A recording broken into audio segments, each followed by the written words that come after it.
नमस्कार, बहुत स्वागत है आपका न्यूज स्टेट की खास पेशकश। तेज की टक्कर देख रहे हैं आप और मैं हूं आपके साथ शिवम सोनी। मध्य प्रदेश में अब चंद घंटों के बाद जनता की बारी है।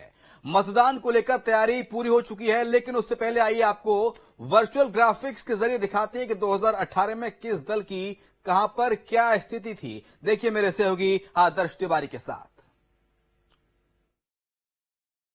नमस्कार, मैं हूं आपके साथ आदर्श तिवारी। 23 की टक्कर में आप सबका स्वागत है। आइए आपको वो आंकड़े दिखाते हैं जिनमें सत्ता की चाबी छिपी है। सबसे पहले मध्य प्रदेश के आपको 2018 के आंकड़े दिखाते हैं, जिसमें वाहिद सी बात है कि वहां के सियासी समीकरण पूरी तरीके से पलट कर रख दिए थे। 15 साल बाद राज्य में कांग्रेस पार्टी की सरकार बनी थी और कमलनाथ मुख्यमंत्री बने थे। ये वो आंकड़े आपके सामने, जहां भारतीय जनता पार्टी को 109 सीटें मिली थी। इसके अलावा कांग्रेस पार्टी को 114 सीटें मिली थी और कांग्रेस पार्टी ने इन्हीं 114 सीटों के साथ राज्य में सरकार बनाई थी। हालांकि बहुमत के आंकड़े से यह दूर जरूर था, लेकिन कांग्रेस पार्टी की सरकार बनाने में मदद की बीएसपी की और साथ ही अन्य की जो सीटें हैं 5, इन्होंने मिलकर ही कांग्रेस पार्टी की राज्य में सत्ता बना दी। जी हां, 15 साल बाद कांग्रेस पार्टी की सत्ता में वापसी हुई थी और कमलनाथ मुख्यमंत्री बने थे। हालांकि कांग्रेस पार्टी सत्ता का सुख ज्यादा दिन तक भोग नहीं सकी और वो उलटफेर होता है 2020 में,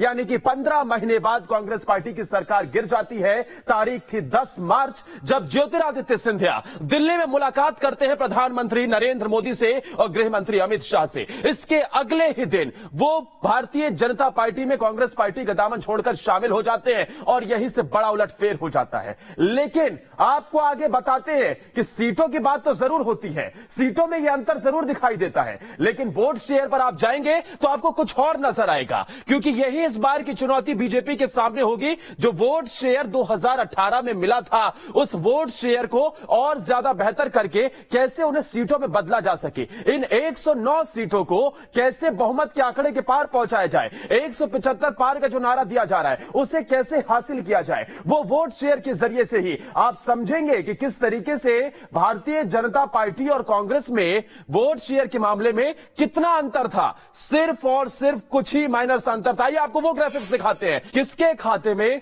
कितने वोट गए थे। जी हां, यह चौंकाने वाला आंकड़ा है कि भारतीय जनता पार्टी को इस विधानसभा चुनाव में वोट शेयर के हिसाब से कांग्रेस पार्टी से ज्यादा वोट मिले थे। यह आंकड़ा देखिए मेरे सामने।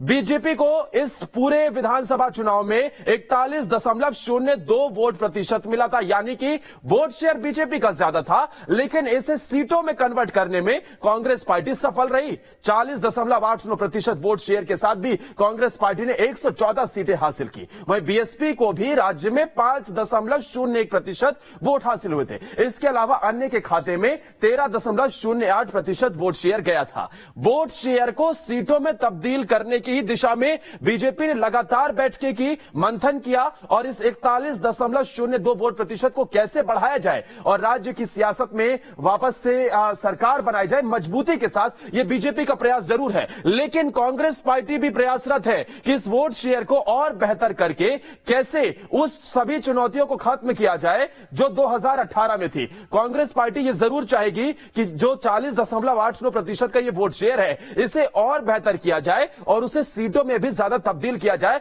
जिससे बहुमत का चक्कर ही ना पड़े। अब बीजेपी और कांग्रेस के सामने यह चुनौती जरूर है कि इस वोट शेयर को कैसे सीटों में ज्यादा से ज्यादा तब्दील किया जाए, जिसे लेकर हमें रणनीति बनती हुई भी नजर आई। बीजेपी और कांग्रेस सभी समीकरणों को इसमें साधने का प्रयास कर रही है और तमाम वो योजनाएं जिसके जरिए से डायरेक्ट जनता को साधा जाए। अच्छा, आधी आबादी पर भी ज्यादा फोकस है, क्योंकि इस वोट शेयर में भारतीय जनता पार्टी यह जरूर चाहेगी कि महिलाओं का वोट उनके पाले में ज्यादा से ज्यादा आए, जिससे उन्हें वोट शेयर के साथ साथ सीटों में भी इससे बढ़ोतरी हो, उसमें दिक्कत ना हो। अब आपको सियासी समीकरण समझने के लिए मध्य प्रदेश में 2020 में हुए उपचुनाव के आंकड़े दिखाते हैं। जी हां, क्योंकि इन्हीं आंकड़ों के जरिए से आप मध्य प्रदेश का असली सियासी समीकरण समझ पाएंगे। मध्य प्रदेश में 2018 के बाद 2 बार सत्ता बदली और इस मौके पर जो उपचुनाव थे उसने अपना अहम रोल निभाया। उपचुनाव के बाद कमलनाथ की सरकार चली गई थी और फिर से बीजेपी की सरकार 15 महीने बाद आ गई थी और इसी उपचुनाव के बाद बड़ा उलटफेर होता है। देखिए जरा, भारतीय जनता पार्टी अब 127 पर आ गई है। जो बीजेपी 109 पर थी वो 127 पर आ गई है और कांग्रेस के पास सिर्फ और सिर्फ 96 सीटें बची है। इसी ने सबसे ज्यादा नुकसान कांग्रेस पार्टी को पहुंचाया था और 15 साल बाद 15 महीने की सरकार कमलनाथ की गिर गई। उन्हें मुख्यमंत्री पद से इस्तीफा देना पड़ा और राज्य में एक बार फिर से मुख्यमंत्री बने शिवराज सिंह चौहान। बीएसपी को 2 और अन्य को 5 इस मध्य प्रदेश की विधानसभा के उपचुनाव के बाद यह तस्वीर निकलकर सामने आई और उसके बाद 2020 से भारतीय जनता पार्टी की सरकार राज्य में चल रही है। यानी कि 2018 के विधानसभा चुनाव के बाद इन 5 सालों में राज्य ने 2 सरकारें देखी। पहली 15 महीने की सरकार और उसके बाद फिर शिवराज सरकार की सरकार एक बार फिर से। लेकिन जिस तरीके से यह चुनाव नजर आया, आप सबसे पहले यह आंकड़ा जरूर देखिए। भारतीय जनता पार्टी की किस तरीके से पूरा सियासी समीकरण ही बदल गया। 127 सीटों पर बीजेपी आ गई। जी हां, 127 सीटों का यह आंकड़ा बीजेपी ने छुआ और इसके पीछे का बड़ा मास्टर स्ट्रोक थे ज्योतिरादित्य सिंधिया, जिन्होंने कांग्रेस छोड़कर बीजेपी का हाथ थामा और उसके बाद बीजेपी में जाने के बाद राज्य में उपचुनाव होते हैं। उपचुनाव में बीजेपी जीत हासिल करती है। उस वक्त 28 सीटों पर उपचुनाव हुए। इसमें से ज्यादातर सीटों पर बीजेपी ने उन्हीं बागी उम्मीदवारों को चुनावी मैदान में उतारा जो कांग्रेस पार्टी का दामन छोड़कर बीजेपी में आए थे। उन्हीं पर भरोसा जताया और ज्यादातर सीटों पर, इसमें 19 सीटों पर बीजेपी को जीत हासिल हुई थी, जिसके चलते यह आंकड़ा बढ़कर 127 पर पहुंच गया था। अब थोड़ा और पहले चलते हैं और आपको मध्य प्रदेश में 2013 के चुनाव के आंकड़े भी आप बताते हैं, क्योंकि 2018 से पहले 2013 के मध्य प्रदेश विधानसभा के चुनाव नतीजे भी बेहद दिलचस्प थे। हालांकि इसमें भारतीय जनता पार्टी को पूर्ण बहुमत के साथ सरकार बनाने का मौका मिला और बीजेपी एक बार फिर से 10 सालों की सरकार के बाद रिपीट होती है। 2013 में आंकड़े क्या थे जरा देखिए। एक तरीके से बीजेपी ने पूरी तरीके से क्लीन स्वीप कर दिया था, 165 सीटें हासिल की और किसी भी प्रकार से सरकार में सत्ता में वापसी के लिए कोई कमी यहां नहीं छूटी। एक बार फिर से शिवराज के नाम पर बीजेपी चुनावी मैदान में थी और जनता ने भरोसा जताया। इस चुनाव में कांग्रेस पार्टी को मात्र 58 सीटें मिली थी, बीएसपी को 4 तो वहीं अन्य को 3 सीटें मिली थी। यानी कि कांग्रेस पार्टी जो सालों से राज्य में इस बात को लेकर जद्दोजहद कर रही थी, तमाम चुनावी वहां पर समीकरण साधने का प्रयास हो रहा था, लेकिन 2013 में बीजेपी को ही फायदा मिलता नजर आया। कांग्रेस पार्टी को इस चुनाव में भी निराशा हाथ लगी। 2013 के विधानसभा चुनाव के बाद ही 2014 में देश भर में लोकसभा के चुनाव होते हैं और वहां से प्रधानमंत्री नरेंद्र मोदी एक बार प्रधानमंत्री बनते हैं। बीजेपी उस वक्त से पूरी तरीके से चुनावी एक्शन में नजर आती है, लेकिन जब देश में मोदी की लहर गूंज रही थी उससे पहले ही मध्य प्रदेश में शिवराज की लहर लगातार चलती हुई नजर आई थी और 10 साल के बाद भी यहां पर हमने देखा कि 2013 में बीजेपी एक बार फिर से सरकार बनाने में कामयाब हुई थी। कांग्रेस पार्टी को फिर से निराशा हाथ लगी थी।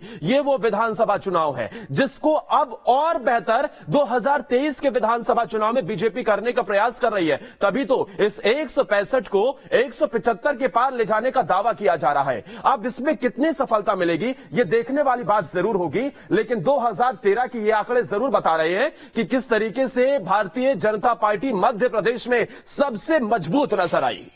लेकिन 2013 में किसे कितने वोट हासिल हुए थे यह भी तो समझना जरूरी है, क्योंकि अभी हमने आपको दिखाया कि 2018 का वोट शेयर क्या था। वहां पर दोनों ही पार्टियों की टक्कर थी।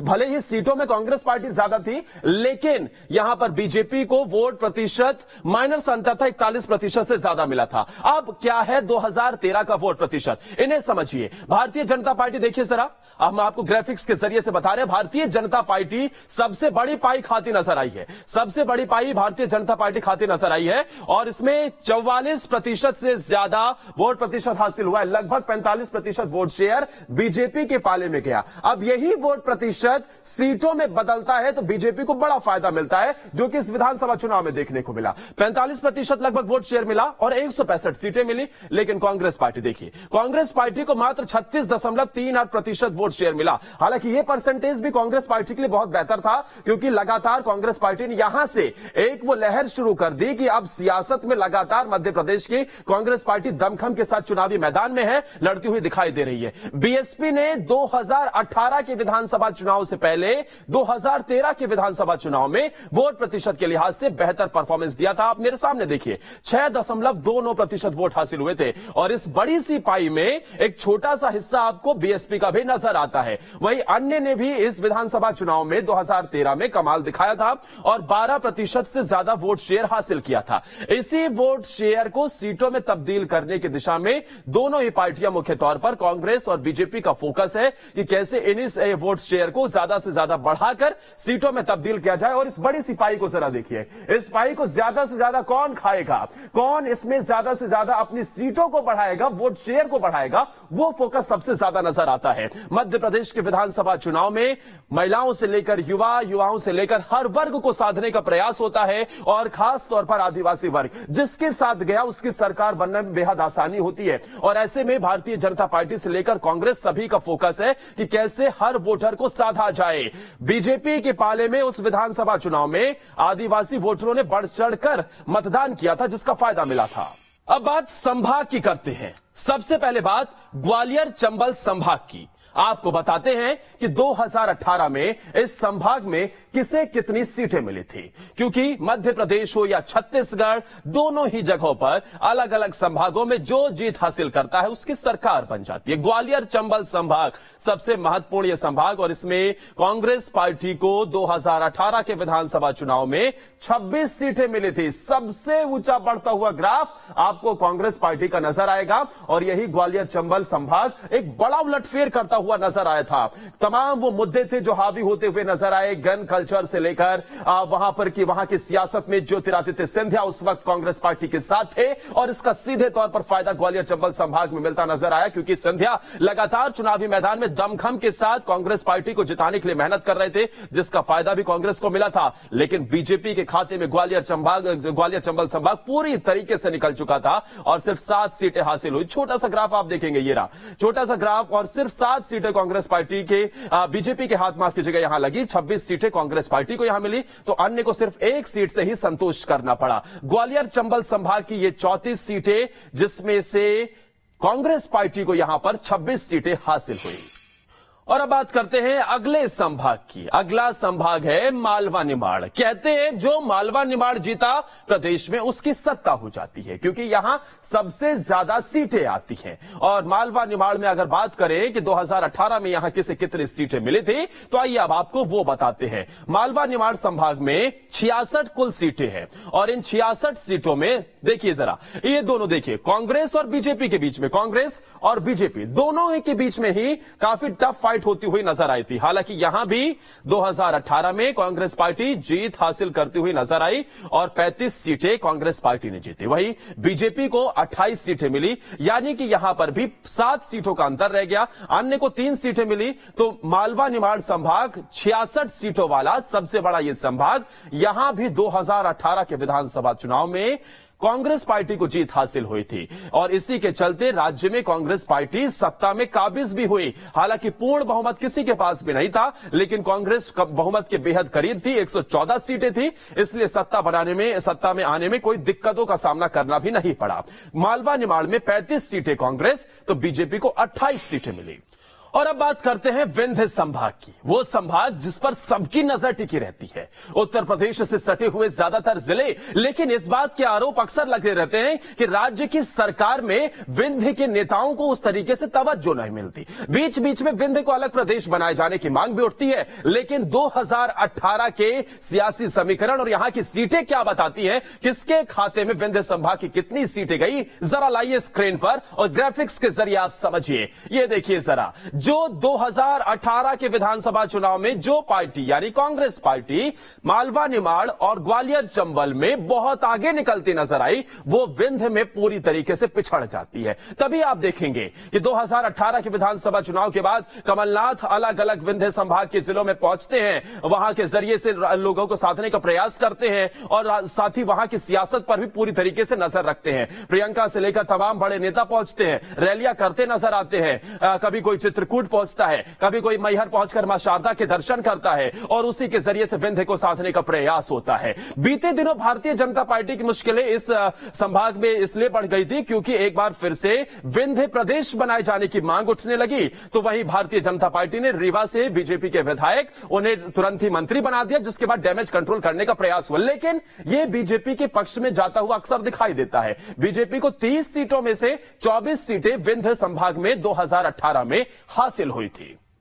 तीन संभागों को आपने देखा, ग्वालियर, चंबल, मालवा, निमाड़ और विंध्य संभाग। इन तीनों में से दो संभागों में अभी कांग्रेस पार्टी 2018 में पूरी तरीके से ये कहें कि फ्रंट फुट से बैटिंग करते हुए भारतीय जनता पार्टी को पछाड़ चुकी थी, तो विंध्य हाथ लगा बीजेपी के। अब महाकौशल किसके हाथ गया, महाकौशल में किसे कितनी सीटें मिली, ये भी आपको बताते हैं। जरा लाइए ग्राफिक्स स्क्रीन पर और इन्हें देखिए जरा। ये वो संभाग है जिस पर इस बार बीजेपी की पूरी तरीके से नजर है, क्योंकि यहां आदिवासी वोट बैंक अधिक है और 38 सीटों वाले इस संभाग पर भारतीय जनता पार्टी जरूर चाहेगी कि ज्यादातर सीटों पर कमल खिले और इस 13 को और बेहतर किया जाए। यानी ये जो ग्राफ नीचे लटका हुआ नजर आ रहा है 24 के मुकाबले आप देखेंगे तो ये काफी नीचे नजर आता है। तो बीजेपी ये जरूर चाहेगी कि इस 13 को बेहतर किया जाए और इसे और ज्यादा ऊपर लाया जाए, यानी कि महाकौशल के संभाग में जीत हासिल की जाए। तो वहीं कांग्रेस पार्टी की नजर इस बात पर है कि 15 महीनों में जो कमलनाथ ने काम किया था उसी के तहत महाकौशल को साधा जाए। ये वो संभाग है जो आदिवासी बाहुल्य है और यहां पर भारतीय जनता पार्टी को 2018 में निराशा हाथ लगी थी, 13 सीटों से संतोष करना पड़ा था। इस बार आप देखेंगे कि सांसदों से लेकर केंद्रीय मंत्री तक को इस संभाग में चुनावी मैदान में उतार दिया गया है और सभी बड़े नेता महाकौशल को साधने के साथ तैयारियों में जुटे हुए। प्रधानमंत्री नरेंद्र मोदी भी कई दौरे कर चुके हैं, गृह मंत्री अमित शाह से लेकर हम देखते हैं बीजेपी के राष्ट्रीय अध्यक्ष महाकौशल को साधने का प्रयास करते हैं, तो प्रियंका गांधी भी यहां पर आरती के जरिए से वोटरों को साधने का और साथ ही सॉफ्ट हिंदुत्व की पॉलिटिक्स को कांग्रेस पार्टी साधने का प्रयास करती है, जो अक्सर उन पर आरोप लगते हैं। सत्ता की बाजी में मध्य भारत की भी बड़ी भूमिका रहती है। 2018 में यहां किसे कितनी सीटें मिली थी, आइए अब आपको वो भी बताते हैं। मध्य भारत की ये 36 सीटें, जिसमें 2018 में कांग्रेस पार्टी को 15 सीटें, तो इसमें बीजेपी को 21 सीटें हाथ लगी थी। यानी कि 2018 के विधानसभा चुनाव में भारतीय जनता पार्टी को 21 सीटें हाथ लगी थी, तो वहीं कांग्रेस पार्टी को इस विधानसभा चुनाव में सिर्फ 15 सीटों का हाथ लगी है। मध्य भारत की 36 सीटें में बीजेपी यहां आगे बढ़त बनाती हुई नजर आई थी और 21 सीटें बीजेपी के पाले में गई थी। लेकिन बुंदेलखंड, जिसे लेकर कई तरीके के आरोप लगते हैं कि बुंदेलखंड को सूखा रखा गया, वहां के किसान तरस गए, वहां पानी नहीं पहुंचाया गया, तो सरकारें दावा करती है कि बुंदेलखंड में किसके लिए काम किया गया, किसानों के लिए। बुंदेलखंड में 2018 में किसके लिए सूखा था, आपको हम अब ग्राफिक्स के जरिए बताते हैं कि इस चुनाव में कहां सूखा और कहां चारों तरफ हलचल नजर आई, किसके पाले में बुंदेलखंड गया, ये ग्राफिक्स आपके सामने है। कांग्रेस पार्टी को बुंदेलखंड में जब राज्य में कमलनाथ की सरकार बनी थी, उससे पहले विधानसभा जो चुनाव हुए उसमें बुंदेलखंड हाथ से निकल गया था। 8 सीटें कांग्रेस पार्टी को यहां मिली थी, तो बीजेपी को 16 सीटें इस बुंदेलखंड के पूरे इलाके में मिली थी, तो 2 सीटें अन्य के खाते में गई थी। अगर आप मध्य प्रदेश के विधानसभा चुनाव 2018 के परिणाम में ये देखेंगे कि कुछ संभाग ऐसे थे, खासतौर पर मालवा, निमाड़ से लेकर ग्वालियर, चंबल संभाग, जहां पर कांग्रेस पार्टी ने बंपर जीत हासिल की थी और भारतीय जनता पार्टी वहां बहुत पीछे नजर आई थी। तो बुंदेलखंड वो संभाग था और विंध्य ऐसा संभाग जहां पर पूरी तरीके से भारतीय जनता पार्टी लीड करती नजर आई। और यहां भी अगर बुंदेलखंड में देखें तो बीजेपी के खाते में 16 सीटें गई, तो 8 सीटें कांग्रेस पार्टी को मिली। इसके अलावा अन्य को बुंदेलखंड से 2 सीटें मिली। इसके पीछे के कई बड़े फैक्टर थे। बुंदेलखंड को साधने का प्रयास वक्त पर हुआ प्रधानमंत्री नरेंद्र मोदी की तरफ से भी, क्योंकि ये इलाका जो कि यूपी से लेकर मध्य प्रदेश और दोनों ही राज्यों में इसे लेकर अक्सर सियासत होती हुई भी नजर आती है। पानी पहुंचाया जाए, यहां पर सूखे की बड़ी समस्या है और प्रधानमंत्री बनने के बाद मोदी ने ये कसम खाई थी कि वो पूरी तरीके से बुंदेलखंड को वापस से हरा भरा बनाएंगे और जो सूखे की बात होती थी उसे खत्म कर देंगे। उसी का फायदा मिलता हुआ नजर आया था 2014 में, जो प्रधानमंत्री नरेंद्र मोदी ने सत्ता संभाली केंद्र में, उसके बाद जो प्रोजेक्ट्स यहां पर लाए गए, जिसके चलते भारतीय जनता पार्टी के खाते में 2018 में बुंदेलखंड गया और यहां पर अन्य को भी आप देखेंगे तो 2 सीटें हाथ लगी थी। ये तो थे पुराने आंकड़े, आगे का हर अपडेट हम आपको बताते रहेंगे और बने रहिए आप न्यूज स्टेट के साथ। 23 की टक्कर में हर पहलू पर होगी हमारी नजर।